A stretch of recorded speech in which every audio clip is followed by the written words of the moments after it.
Here's a video about something really interesting. Is that if you look up online a definition for the word economics, okay, you're going to see that it says all kinds of different facts relating to, what is the definition of economics. Depending on your political slant or your philosophical beliefs and things like that, the definition of economics can be shifted to put stress and strain on certain points more than others. And so what is a term that should be generally understood by everybody in order to live is actually something that means something a little different to everybody. Some of these meanings are arguably false. Some of these definitions are just flat out not applicable to a real life situation. Some of these definitions, just Google the word economics and read through. You can see, for example, some definitions are stressing the economics as a definition of the creation of wealth. That is false. That is actually false. Economics is not necessarily the system for creating wealth. Some definitions of economics, if you just Google it, for example, exclude the use of money and also look at things either whether from a really small scale macro or microeconomics versus a large scale macroeconomics. Some of the fine differences between them are actually quite misleading and pretty false, in my opinion. This is a word that is actually just not understood by people, and it kind of makes a lot of sense to me as a business owner, how the world is a little bit the way it is, and having so few people who actually just, I think instinctually we all understand economics, but I'm going to give you, what I think is a much more useful definition for economics, and you can tell me what you think. But here's how I boil it down, and I'm going to make another series of videos to talk about problems with violations of this definition, okay? So here's the definition of economics. It's the means by which individuals can mutually benefit from exchanges of goods and services or other things, mutually to each other. It could be two parties or more than two parties, okay? So here's a simple example. You want a Coca-Cola, you go in the store, you would like to have that Coca-Cola.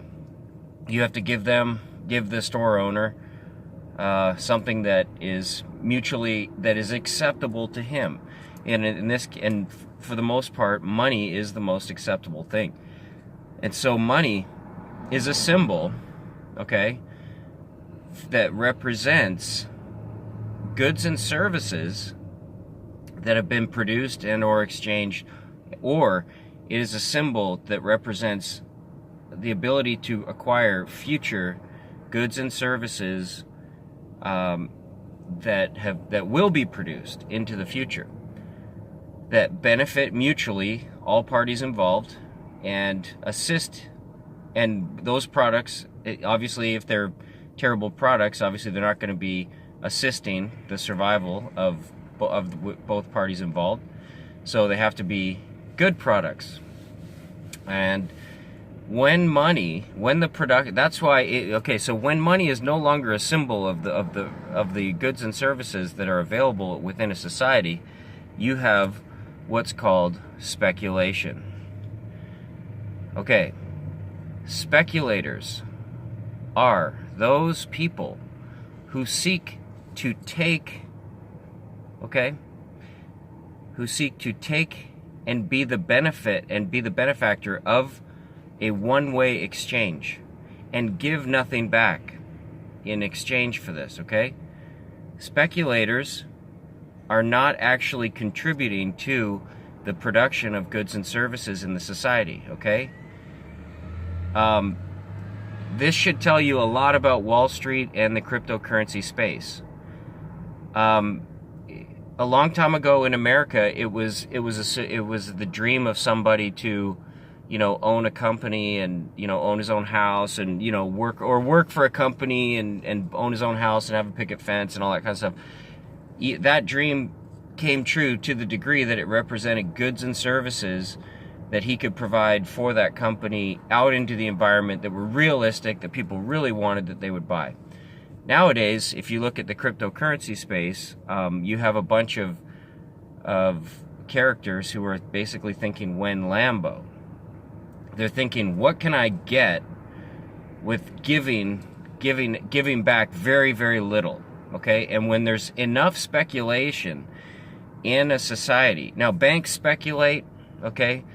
Bankers are massive speculators on the society's production, okay? Governments are huge speculators on the, they're taking and they're not giving back, okay?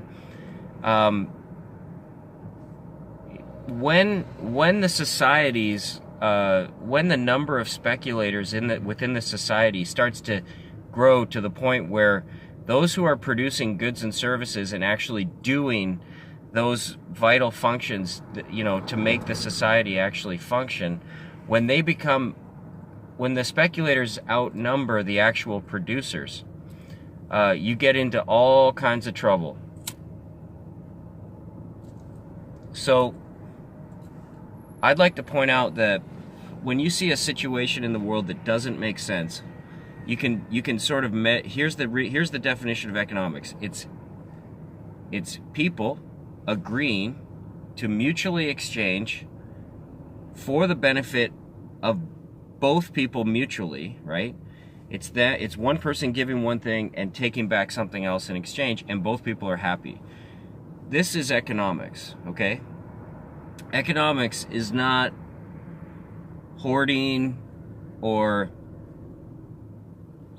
hodling or acquiring personal gain by sitting out in your in your castle somewhere far away and not participating in the society in which you are actually a member of, okay?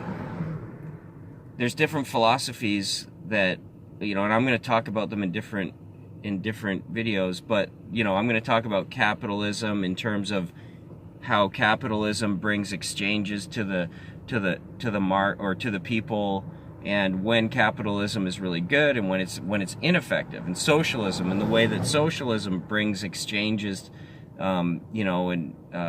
between people and governments and all that kind of stuff. But socialism is actually all speculators. It's where basically the government is encouraging a majority of the people to be speculators and to have the producers of the country be a minority, where a majority of the people are speculating off of the production of a few, okay? And that's why I do prefer capitalism. There's other systems too, but you can basically measure any economic system based on the definition of economics, which is the amount of equal or fair exchange back and forth between two entities, okay?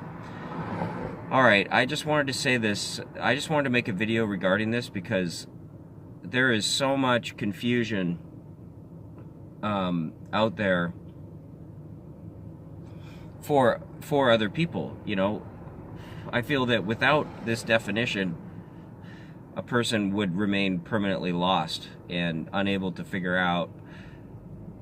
They would have no standard by which to measure anything. And so they can be tricked and fooled.